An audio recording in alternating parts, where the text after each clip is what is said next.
It's Wednesday, February 16. This is the news on PBCJ. I am Simone Absalom Gill.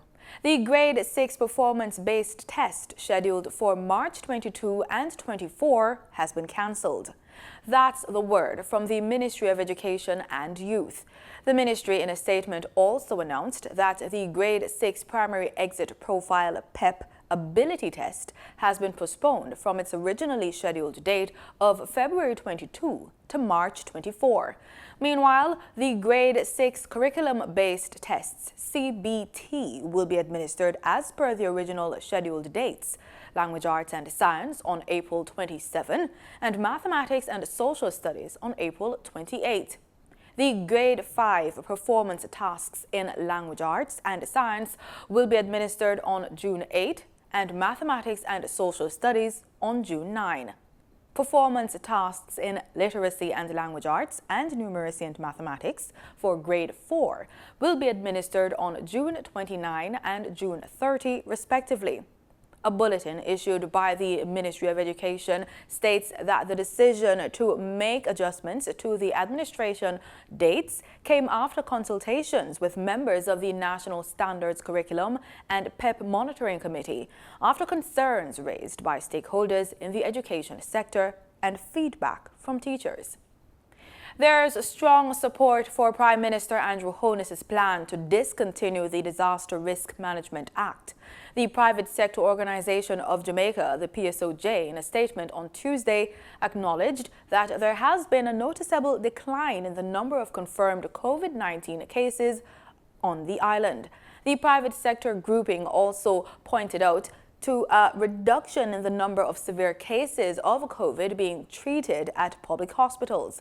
As such, the PSOJ says it welcomes the recent pronouncement made by the Prime Minister in Parliament that there will be further changes to the COVID-19 restrictions and the eventual discontinuation of the use of the DRMA.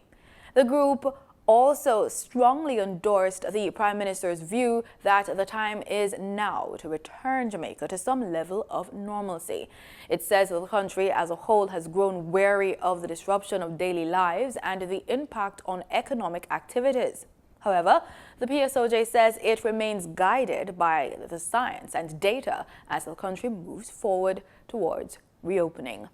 The Ministry of Health and Wellness has received an assortment of medical equipment to the tune of $800,000 to support its COVID-19 response. Prime Minister Andrew Holness and Portfolio Minister Dr. Christopher Tufton accepted the donation recently from the United States-based healthcare Northwell Health and Logistics partner MedShare. One of the most important lessons of the pandemic is that we are all in the pandemic together.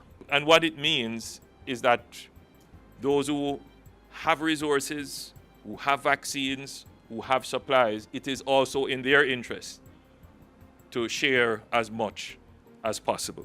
Dr. Tufton says this donation will support the personnel working in the COVID fight. The donations today complement our ongoing efforts to keep the public safe, from preparation to ensure adequate supplies of oxygen and other critical equipment to support the work of the personnel in the field. A curfew has been imposed in sections of the Trenchtown community in the Kingston Western Division. The curfew, which began at 6 p.m. Tuesday, February 15, will remain in effect until 6 p.m. Thursday, February 17. The boundaries of the curfew are as follows. North along 11th Street from the intersection of Greenwich Street and 11th Street using an imaginary line to the intersection of Pole Vault Pathway and Collie-Smith Drive. East along Collie-Smith Drive from the intersection of Pole Vault Pathway and Collie-Smith Drive to the intersection of Collie-Smith Drive and 7th Street. South along 7th Street from the intersection of Collie-Smith Drive and 7th Street to the intersection of 7th Street and Greenwich Street. West along Greenwich Street from the intersection of Greenwich Street and 7th Street to the intersection of 11th Street and Greenwich Street. During the hours of the curfew, all persons within the boundaries of the curfew are required to remain within their premises unless authorized in writing by the ground commander. Head of the Jamaica Employers Federation, David Wan, wants greater focus on identifying and addressing the root causes of violent crimes, citing drug trafficking and lotto scamming among the illicit activities fueling a significant percentage of crimes across Jamaica. Mr. Wan says that hard policing was simply not enough. In an interview with JIS News, he called for a greater strategic focus on cutting off supply routes for drug traffickers and putting away the heads of scamming organizations. This, he argues, would make a serious dent in crime. Also commenting on the crime situation, the president of the Jamaica Chamber of Commerce, Ian Nita, says his organization is looking forward to government advancing development of the proposed Enhanced Security Measures Bill. The bill is designed to empower the security forces with the tools deemed necessary to disrupt criminal networks, reduce violence, and increase public order. During his throne speech marking the ceremonial opening of Parliament for the 2022-2023 fiscal year on February 10, Governor General, His Excellency the Most Honorable Sir Patrick Allen, indicated that the bill's development is among several legislative engagements being prioritized by the government. A review of the Corrections Act, development of Enhanced Security Measures Bill. 4. Development of Security Personnel Integrity Bill. And 5. Development of a National Intelligence and Security Bill. This month is Heart Month, and the Heart Foundation of Jamaica is placing emphasis on obesity as a major risk factor for heart disease. The theme for this month's observation is the way, that's WEIGH, to a healthy heart.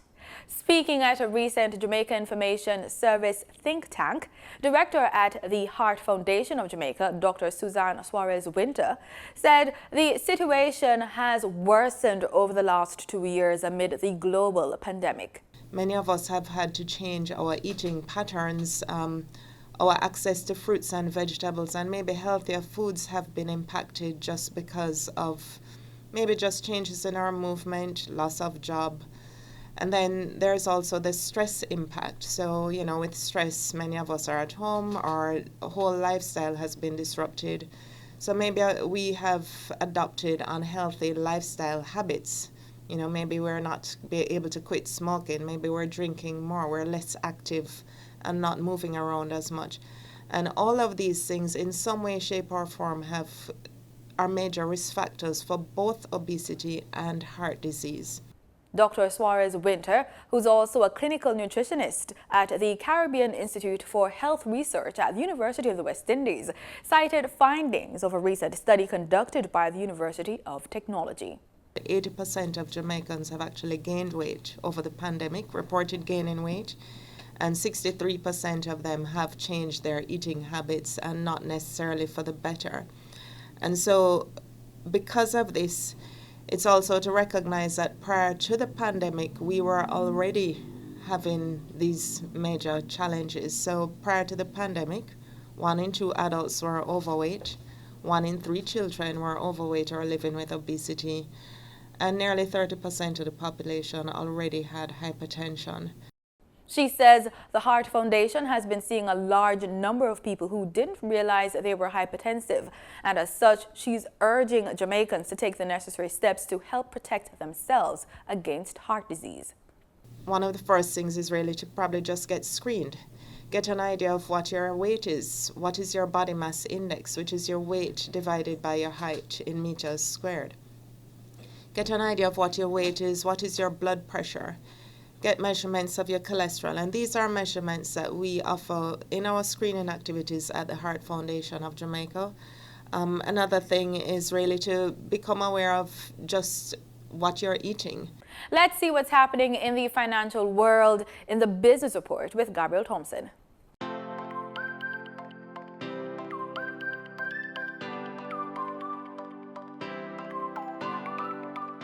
In foreign exchange trading for Tuesday, February 15, the US dollar sold for an average $158.02.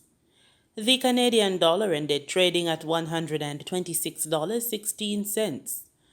The pound sterling traded for $213.99, and the euro sold for an average $181.52. In Tuesday's trading session, the following reflect the movement of the JSE indices. The JSE index advanced by 313 points to close at over 400,000 units. The junior market index declined by 92 points to close at over 3,000 units.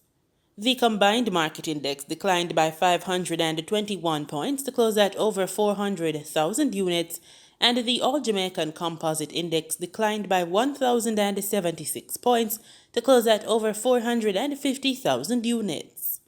Overall market activity resulted from trading in 106 stocks, of which 34 advanced, 58 declined, and 14 traded firm. Stocks advanced for 1834 Investments Limited, Access Financial Services Limited, and Cargo Handlers Limited. Stocks declined for 138 Student Living Jamaica Limited, AMG Packaging and Paper Company Limited, and Barita Investments Limited.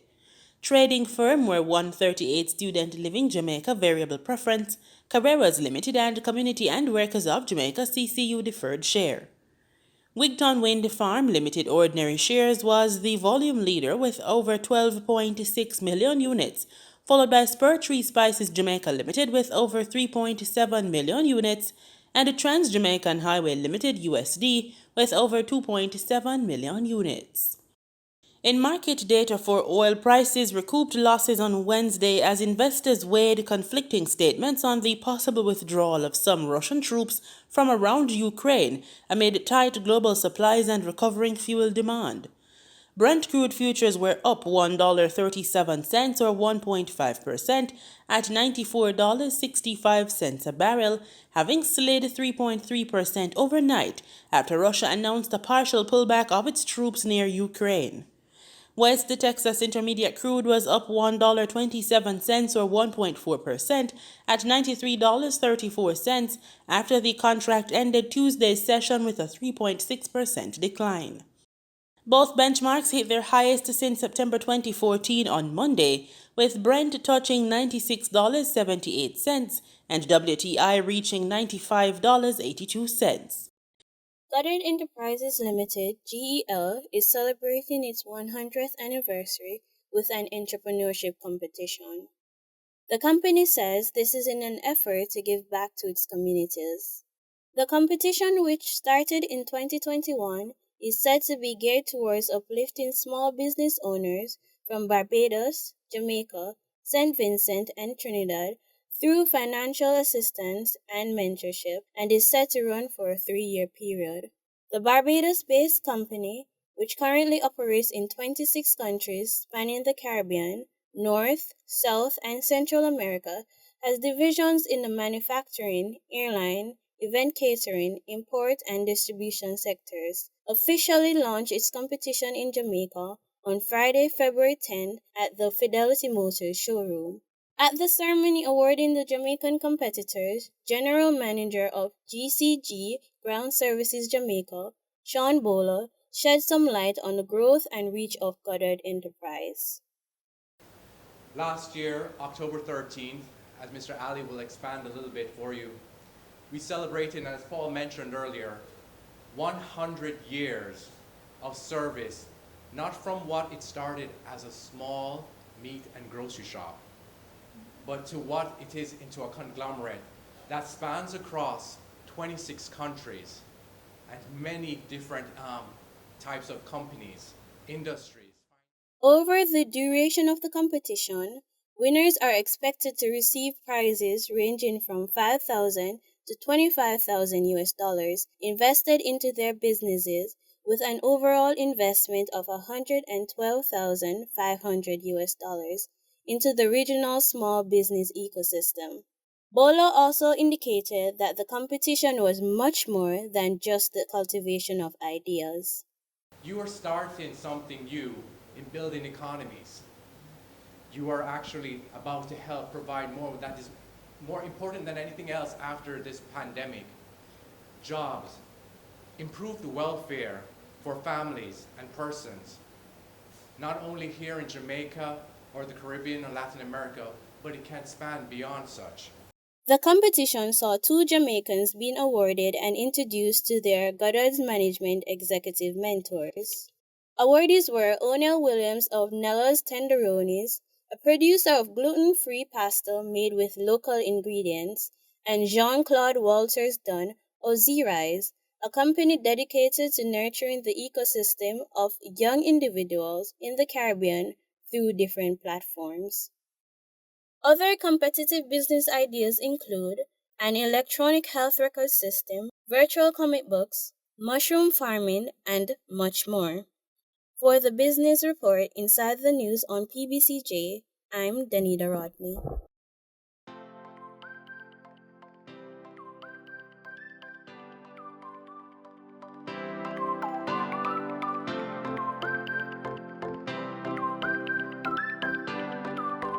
Cancer affects over 3,000 Jamaican families per year. In this very important episode of Living Healthy, Dr. Heather Dawn Lawson-Myers speaks to Executive Director of the Jamaica Cancer Society, Ulett Gordon, about how the illness can be prevented and effectively treated.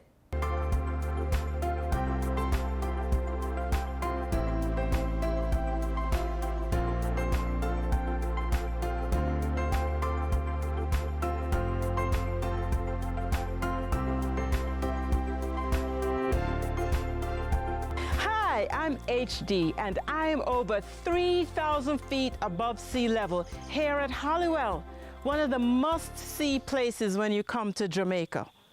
It's in the Blue Mountain Range just at the border of St. Andrew and Portland. And today I have a question to ask you. Did you check?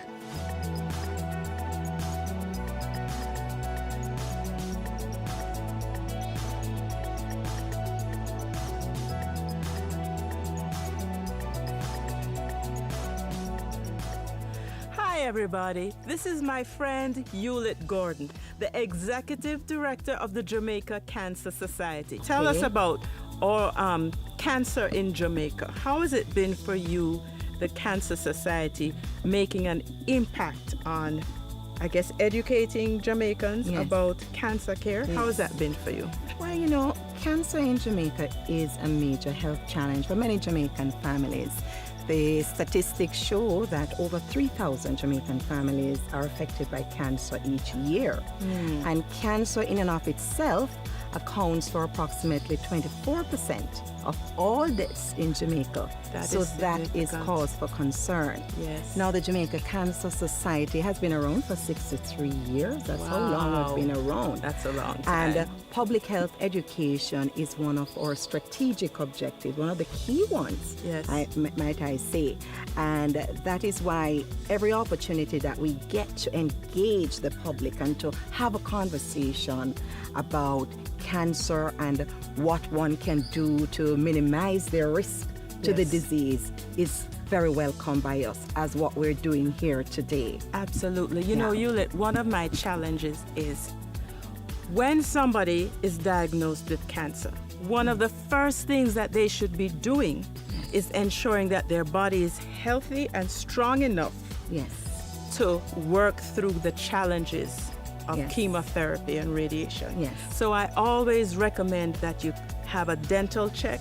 Any cavities, any gum disease, anything that will compromise your immune system is addressed so that you're better equipped to fight the treatment for cancer. Would you agree? Yes, and that's the right approach to take, because in fact the World Health Organization shares with us that approximately 30% of cancers can be prevented simply by engaging in a healthy lifestyle approach. So we know that we're to be eating healthy meals.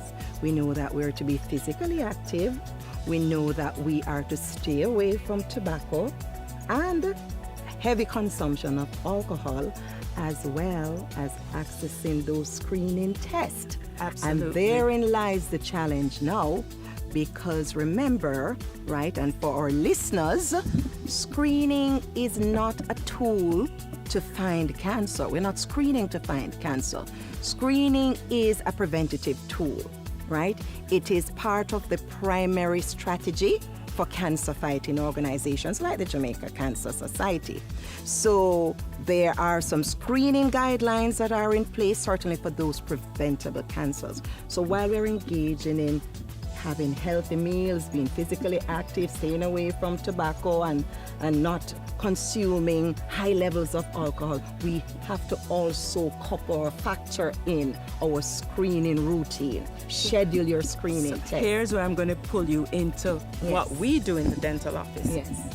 Every 6 months, someone comes in for their checkup. We do an oral cancer screening. Oh, wonderful. We check the lymph nodes in the neck.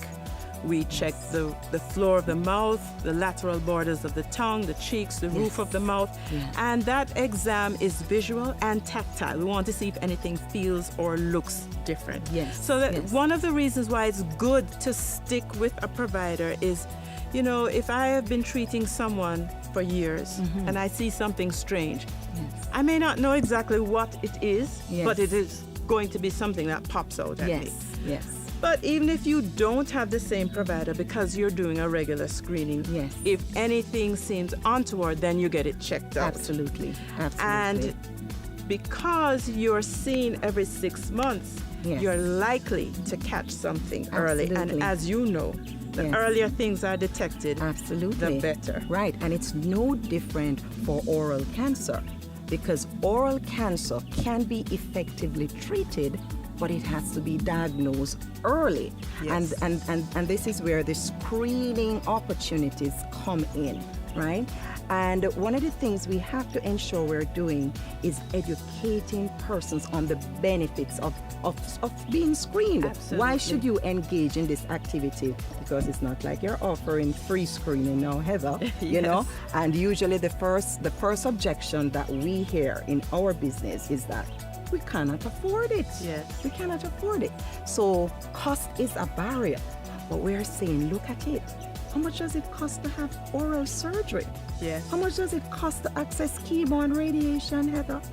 A lot more money than to come and get your routine checks.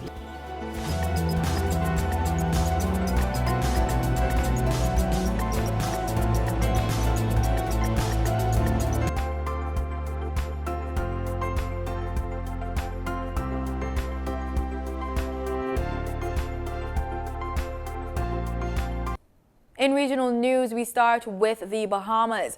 Minister of Health and Wellness, Dr. Michael Darville, addressed questions on abortion and said that even though there has been discussions on the issue, there's still no finalized position. We are aware of the challenges as a result of violence against women. We are aware of the challenges of abortions. All of these things are issues that affect our society, and the Davis administration intend to confront these issues. But at this particular time, I cannot indicate what the cabinet's position is on it, but there has been some discussion. The United Nations Committee on the Elimination of All Forms of Discrimination Against Women has recommended the decriminalization of abortion in all cases and the legalization of abortion in cases of rape, incest, and severe fetal impairment. As a physician, Dr. Darville says his personal views on abortion are complex. There's many different areas where tough decisions need to be made, but me personally, I withhold my position at this particular time because I do have strong positions, and when we come together as a cabinet and finalize the positions, everyone will have to do it based on their own conscience. Officials in Barbados would like to see a national vaccination rate of 70% among students. However, Chief Medical Officer Dr. Kenneth George says this is not a requirement for the return to face-to-face classes at this time. And education officials are set to assess on a case-by-case basis the wearing of uniforms as students return to classes. More from Barbados today. He stated the position in an update on the vaccination rate for teachers and students ahead of the reopening of physical school plans from February 21st. Vaccination rate for teachers is about between 62 and 65%. Obviously vaccines are available for all adults, so From where I see it, there's no reason why teachers should not be vaccinated. So we would like to see that number well over 80%. And with respect to schools, we have had around 10,000 students, representing half the student population that could be vaccinated, receiving immunization. So the Ministry of Health will continue to promote vaccinations. Ideally, we would like to see it nationally at 70%, but it is not a requirement for the restart of schools at this time. Education officials will assess on a case-by-case basis the wearing of uniforms by students as they return to face-to-face classes on a phased basis from February 21st. Word of this from Chief Education Officer Dr. Ramona Archer Bradshaw. She was responding to a question posed by the media during a press conference on Tuesday on the inability of some parents to source uniforms at this time for their wards and children. We want all of our children to attend schools clad in their uniforms. But we understand the constraints that some parents may have, especially in the midst of this pandemic. We understand some parents may have lost their jobs. Some parents are working reduced hours and may not be able to afford a full uniform for their children or for their wards. Having said that, on a case-by-case basis, the principals will evaluate and allow students to, for example, come to school with soft shoes or what we call sneakers if they don't have the proper or the school shoes at the point in time. It may be that the child may not be able to fit in the formal uniform, but they can wear their games clothes. If that is the case, then that will be allowed. Or it might be a case that the child can't fit in the games clothes nor the formal school clothes. If that is the case, the child can wear a plain shirt and a jeans pants, a white shirt and a jeans pants. The big picture that we have here is for each and every child to receive an education face to face. In sports, we're at the wicket with cricket. Cricket West Indies has congratulated the West Indies players who secured contracts with franchises in the Indian Premier League, the biggest and most lucrative global T20 franchise tournament.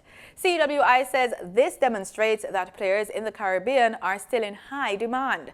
A total of 14 West Indians were chosen to join Kieran Pollard, Sunil Narine and Andre Russell, who were retained by their respective franchises ahead of the auction. The list includes Dwayne Bravo, Nicholas Puran, Jason Holder, Shimron Hetmeyer, Romario Shepherd, Odeen Smith, Rovman Powell, Dominic Drakes, Azari Joseph, Sharfane Rutherford, Fabian Allen, Obed McCoy, Evan Lewis and Kyle Mayers. Former West Indies captain Jason Holder also expressed his gratitude to the CWI and his supporters. Hey Maroon fans, if you've just seen, I've been purchased by the Lucknow Super Giants in this year's IPL auction. I want to thank you immensely for your support over the years. I want to thank West Indies Cricket for supporting me and helping develop my talent. Guys, I look forward to this opportunity. I also look forward to what's ahead in West Indies Cricket so I can continue to build a legacy for West Indies Cricket. Thank you so much, and I look forward to seeing you all in your numbers this summer. The 2022 IPL is slated to be played in April and May. CWI has allocated a window for the tournament each year in their ICC Future Tours program and also guaranteed this to the players in their retainer contracts. West Indies players are therefore fully available to participate in the IPL each year. Meantime, Akil Hussain, Kenara Lewis, Roston Chase and Sheldon Cottrell, who were in the pool of available players, all went unsold. And that's the news on PBCJ. Remember, we are the People's Station.